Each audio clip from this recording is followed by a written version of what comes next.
Mesothelioma is the most serious asbestos-related condition and is inevitably fatal, usually within 12 to 18 months of symptoms developing.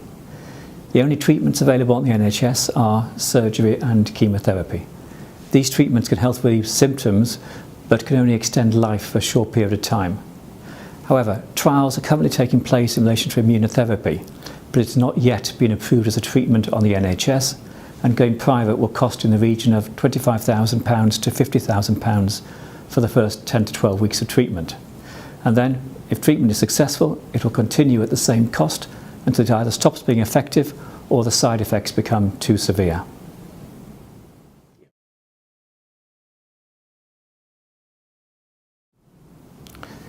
The English courts have allowed claimants to recover the cost of immunotherapy treatment, and so it's becoming more normal for all mesothelioma claims to include these costs, whether or not the claimant intends to pursue this type of therapy. The parties then have to decide whether they want to settle on a full and final basis by estimating the value of the treatment costs, which can make the settlement either too low or too high,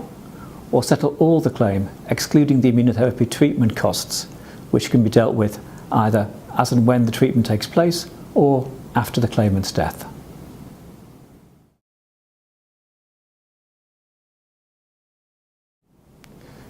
There's not yet a definitive approach, with options including recurring interim payment applications, a periodical payments order, a trust fund, an indemnity agreement, or an agreement to refund treatment costs after death. We recently acted on a claim where a well-known firm of claimant solicitors were insisting that the defendants paid to set up a trust fund and then immediately paid the sum of £50,000 into that fund,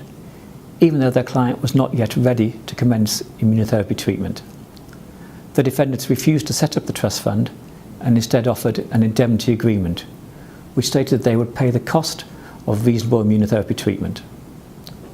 The claimant solicitors rejected this suggestion and instead made an application to the court for a declaration that as long as the claimant satisfied the relevant health criteria and had been recommended a course of treatment by an oncologist practicing in the United Kingdom that had been shown to lengthen life or reduce the symptoms against mesothelioma in phase 2 trials and cost less than £250,000 per annum, then the defendants should be ordered to pay for it.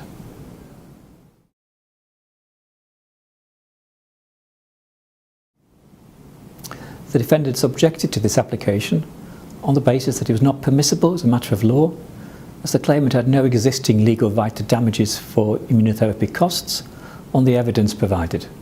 Further, the declaration would not meaningfully advance the litigation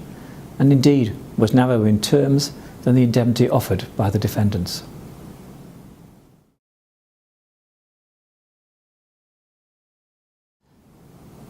After hearing initial arguments on the declaration, His Honour Judge Friedman indicated that it had considerable legal and practical difficulties. At this stage, the claimant's representatives withdrew the application and agreed to negotiate on the basis of an indemnity wording.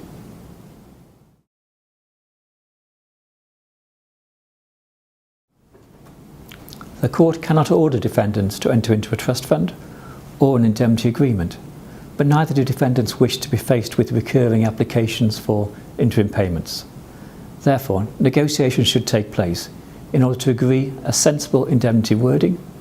with provision being made for quick payment, bearing in mind that some immunotherapy providers insist upon payment in advance of treatment. The wording should also satisfy the defendant's concerns that the treatment provided must be reasonable and that after every 10 to 12 weeks of treatment, the claimant's treating oncologist shall provide a report advising whether or not further treatment is appropriate. This type of approach should satisfy the vast majority of claims for immunotherapy,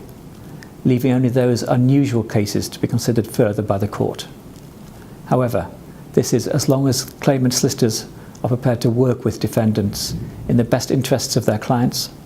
rather than attempting to score points in securing the most favourably worded agreement for their clients,